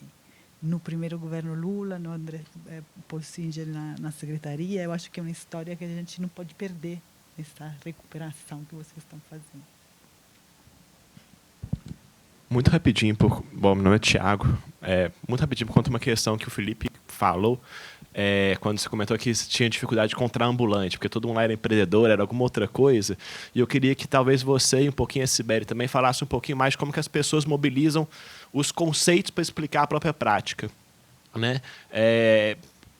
A Cibele falou no momento, são 3 termos que eu custei achar minha caneta, não consegui anotar, mas que a Verônica Gago fala de bem comum, alguma coisa nesse sentido, né? As pessoas mobilizam isso para poder explicar a própria prática ou estão falando em termos de mercado, de taxa de lucro, né? Eu estou lendo o livro do Henrique Costa. O Henrique Costa, ele acha uma dualidade dos empreendedores em São Paulo super interessante, né? Que de um lado tem uma utopia de não ter mais patrão, de fazer o próprio tempo, de conseguir uma emancipação do trabalho, mas, por outro lado, a mesma pessoa narra uma história de sofrimento, de ralação, de trabalhar de 5 às 10 da noite, né? Então, assim, acho que como que as pessoas dizem sobre a própria prática também pode ser bastante elucidativo e queria ver que vocês encontrarem pesquisa nesse sentido. Eu vou aproveitar que eu sou o Tarcísio, aproveitar que a deixa do Thiago, né? Direcionando a pergunta para o Felipe. Se você observou nesses anos, né, desde que você começou a fazer pesquisa lá no Brás, se as pessoas que, por fim, saem dos shoppings populares, se isso altera em alguma medida o seu discurso relacionado ao empreendedorismo, ou isso que você está chamando de processo de subjetivação. Quer dizer, pressupondo que existe uma temporalidade, né, que é um processo que, enfim, a pessoa não termina e pronto, sou empreendedor e nunca mais sou outra coisa, né? Se isso se altera de alguma forma.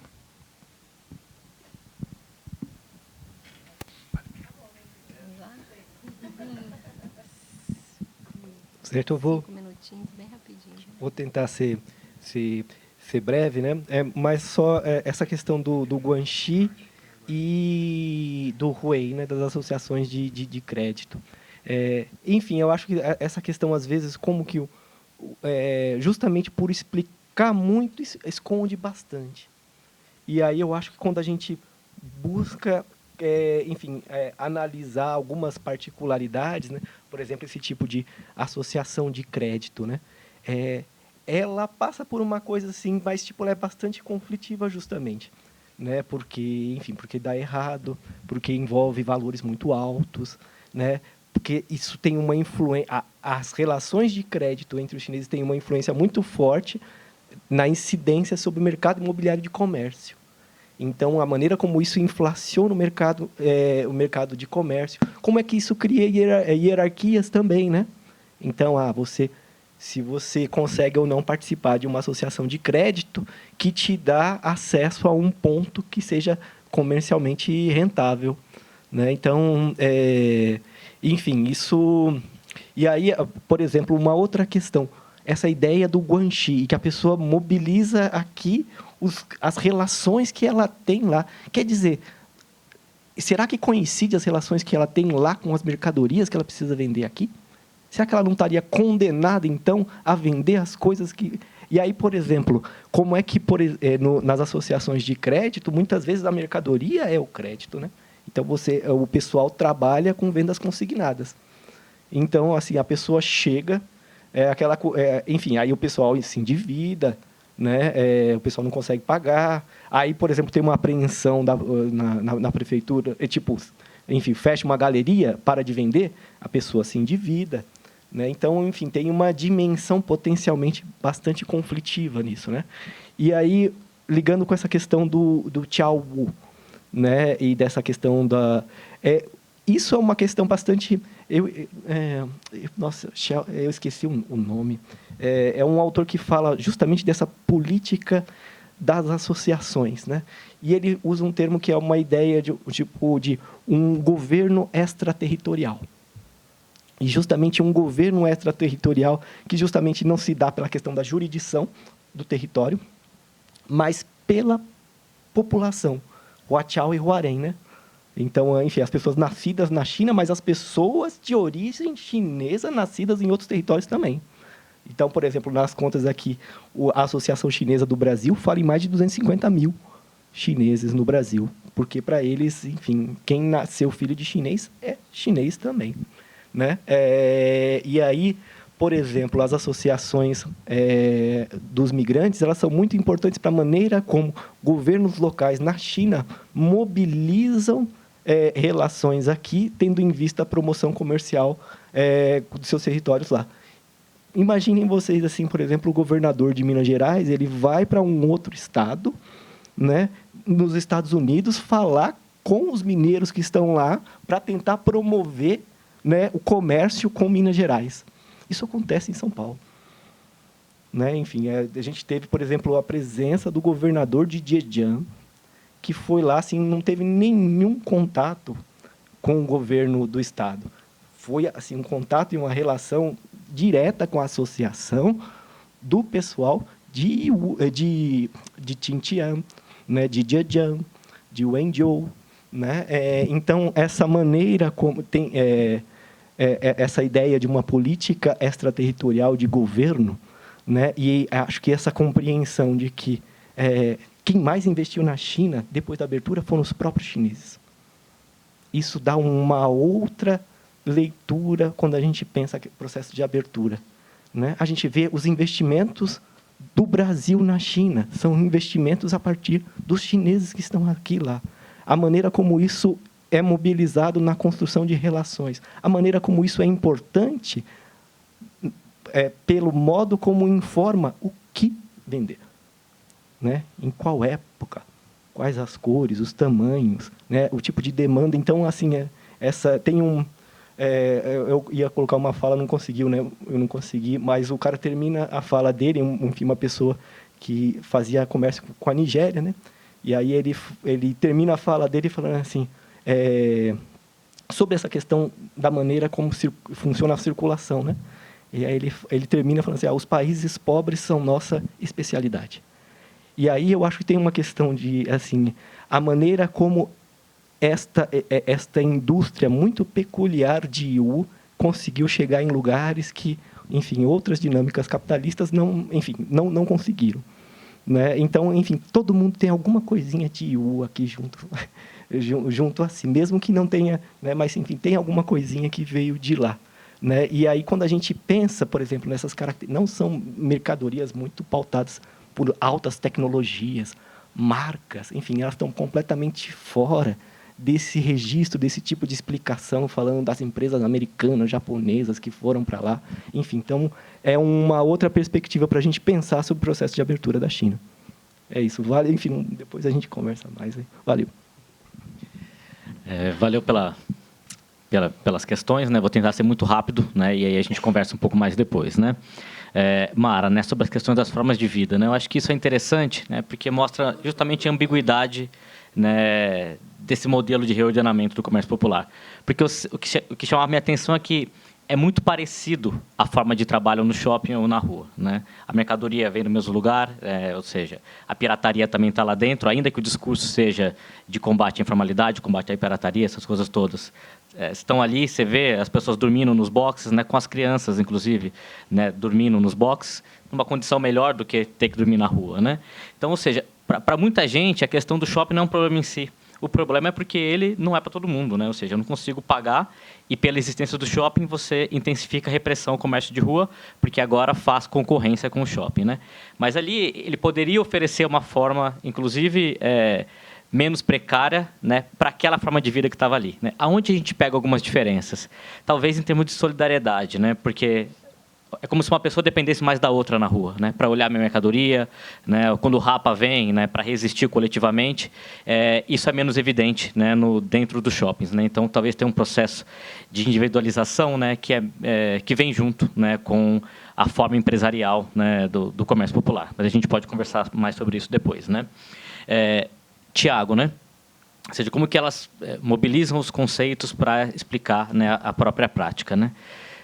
Primeiro, as pessoas falam muito em dinheiro, né? Essa ideia também, talvez ali esse seja um mercado em que, para a gente olhar, né, com um pouco mais de complexidade para a ideia da economia popular como reprodução, né? Lá o tempo inteiro eles estão falando de comprar casa, comprar terreno, comprar apartamento, comprar carro, né?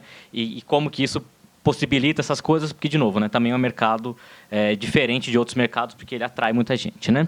Então, as pessoas falam muito disso e falam muito também, né, do trabalho duro que é necessário para isso. Mas, quando eles percebem que, de repente, né, estou falando da minha experiência, né, que de repente eles estavam carregando nas tintas, né, e fazendo parecer para mim, né, que eu ia sair de lá dizendo que era sofrido demais, eles diziam, não, mas é bom isso aqui, eu não largo isso aqui por nada. Ou eu não trocaria isso por outra coisa, né? Então, de verdade, né, eles andam, né, nessa coisa o discurso está no fio da navalha, porque eu acho que a vida está no fio da navalha, né? Tem muita precariedade, mas tem possibilidades que esse perfil, né, de trabalhador, ele dificilmente encontra em outro tipo de trabalho, né? Muita gente que dizia, bom, eu trabalhei em 1000 coisas, trabalhei de carteira assinada, etc., mas eu nunca teria, né, conquistado o que eu conquistei aqui, né, trabalhando, ainda que, evidentemente, né, de uma maneira muito precária, né? Então, era por aí. De fato, o discurso é muito ambíguo e eu acho que esse é o desafio da gente traduzir isso para as nossas pesquisas, assim, também para o discurso que a gente produz enquanto acadêmicos, né? E para o Tarcísio, eu nunca encontrei gente que saiu dos shoppings e foi para outro lugar ainda no comércio popular. Por exemplo, saiu do shopping e foi para a rua, né? Nunca encontrei, eu sei que existe, mas eu nunca encontrei esse tipo nunca me deparei com isso, né? Mas já há gente que saiu do comércio popular e foi para outro lugar. E aí é interessante que o discurso ele não mudou, né? O que muda é a razão por não ter dado certo, né? Ou a pessoa dizia, bom, naquela época eu não tinha a mentalidade que eu tenho hoje, né? Eu gastava muito, eu misturava capital de giro com... Ou seja, o discurso do Sebrae estava ali, né? Ainda que as pessoas não passassem necessariamente pelo Sebrae, o Sebrae tem uma unidade ali e as pessoas aprendem umas com as outras, né? Também as feiras, os mercados são espaços de partilha de conhecimento também, né? Então, os discursos eles estão circulando. E aí, quando saía, ele dizia, bom, o problema é o Estado, é o excesso de impostos, é o boliviano que produz muito barato, vende muito barato, né? Nunca é uma questão que, enfim, a lógica empreendedora não é para todo mundo, né? Ainda que a mobilidade seja possível, né, 90% não vai dar certo, né? Mas nunca é esse o problema, é sempre uma outra coisa. Bom, vou responder a Mara aqui, rapidamente. A questão é que a economia solidária é um movimento social organizado no Brasil, né? Que conseguiu se organizar nacionalmente, que ganhou um espaço no governo federal já no primeiro mandato do governo Lula, e isso faz toda a diferença, né? Você tem a organização em fóruns municipais, regionais, metropolitanos, estaduais. Então, essa institucionalização da economia solidária que vem do governo federal no primeiro mandato da economia solidária, no primeiro mandato do governo Lula, torna a economia solidária visível para o Estado, digamos assim, né? Assim, pelo menos para as prefeituras e para os estados com visão política parecida com as do governo naquele momento, né? Enquanto a economia popular é muito mais pulverizada, né? Tem essa dinâmica que a gente falou muito aqui, da associação, da solidariedade mais estratégica, né? E, enfim, tem uma racionalidade bem distinta, né? A economia solidária, como movimento social, ela teve uma influência muito grande das ONGs e entidades da Igreja Católica Progressista, né, no Brasil. E isso diz muito da noção de solidariedade que esse movimento social traz, da ideia de autogestão, que é muito central, né, para o trabalho coletivo. Então, acho que essa é uma grande questão. E com relação à pergunta do Tiago, né, reforço aqui o que o Felipe mencionou, né, as falas são sempre no sentido de... são sempre não vou generalizar. Várias vezes no sentido de fuga do trabalho formal assalariado, né? Entendimento de que o trabalho formal assalariado ele é mais precário do que aquele trabalho que a pessoa realiza naquele momento. Muitas vezes por distância do local de trabalho, relação abusiva do empregador, relações de gênero no mercado, no trabalho formal. Então, são discursos que a gente ouve. E um ponto muito importante, que eu acho que tem a ver com essa centralidade da reprodução, é o quanto que essas pessoas valorizam a flexibilidade de horários. A flexibilidade de horários no trabalho, né? Então, a rigidez do trabalho, que eu acho que mudou muito no pós-pandemia, né? Com a coisa do trabalho em casa e tal. Mas a rigidez de horários do trabalho, essa rigidez espacial, talvez, né? não combina muito com a lógica da economia popular, que muitas vezes é daquela pessoa que precisa cuidar do filho, que precisa cuidar de um parente doente, né, da mãe, do pai, de todo mundo ao mesmo tempo, do filho do vizinho que não tem onde ficar, né? Então, a lógica do trabalho formal assalariado não dá conta da realidade dessas pessoas, né? E, às vezes, é mais abusiva do que a realidade que elas mesmas vivem. Com relação a essa leitura do empreendedor, é muito curioso que o próprio movimento social da economia solidária usa o termo empreendimento. Empreendimento econômico solidário. E isso foi uma escolha definida em assembleias e conferências regionais e nacionais. Então, o próprio termo empreendimento é mobilizado pela economia solidária. Os produtores se chamam empreendedores, né? Falam meu empreendimento, né? Meu grupo produtivo é um termo usado e empreendimento é um termo bastante usado, né? Falam um pouco a palavra lucro, falam mais ganho, rendimento, né? Lucro parece muito pouco, ganho, rendimento. E uma questão que eu considero muito importante da gente pensar na economia popular como uma economia que não é assalariada, né, onde a relação de assalariamento não existe, é que a renda é conquistada diariamente. Né? A renda é conquistada diariamente. Então, isso impõe limites. Eu queria só contar uma história para terminar aqui, dialogando com a resposta do Felipe para a Mara sobre os shoppings populares. Né? A gente, do Colmeia, foi chamado para participar de uma reunião da prefeitura com os camelôs que tinham sido colocados no shopping Uai, que é aquele shopping em frente à rodoviária. E aí chegamos lá, estava um quebra-pau danado, nós entramos no meio da briga, nem sabíamos o que estava acontecendo, né? Mas, basicamente, os camelôs se recusando a estar ali, a serem colocados ali, porque eles precisavam vender X reais por dia para comprar. Né? Eu lembro claramente de uma mulher dizendo, eu preciso vender 50 reais por dia para comprar o leite do meu filho. Se eu não vender 50 reais nesse box aqui, eu vou sair e vou para a rua. Que é onde eu sei que tem demanda, onde eu vou conseguir vender os meus 50 reais. Então, tem essa lógica da demanda, que é diferente no espaço público e dentro do shopping popular. Né? E dentro da feira, por exemplo, de uma feira da Tamoios, de economia solidária. Né? Então, enfim, é isso. Obrigada. Acho que foi. Bora almoçar, né? Não, 5 minutos. Obrigada, viu, Gabriel?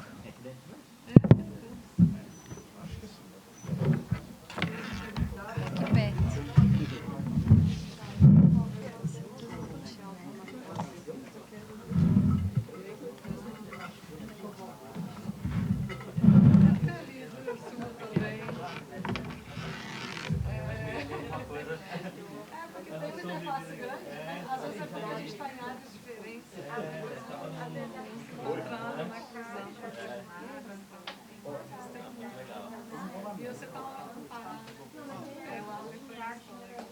Vários colegas lá, né?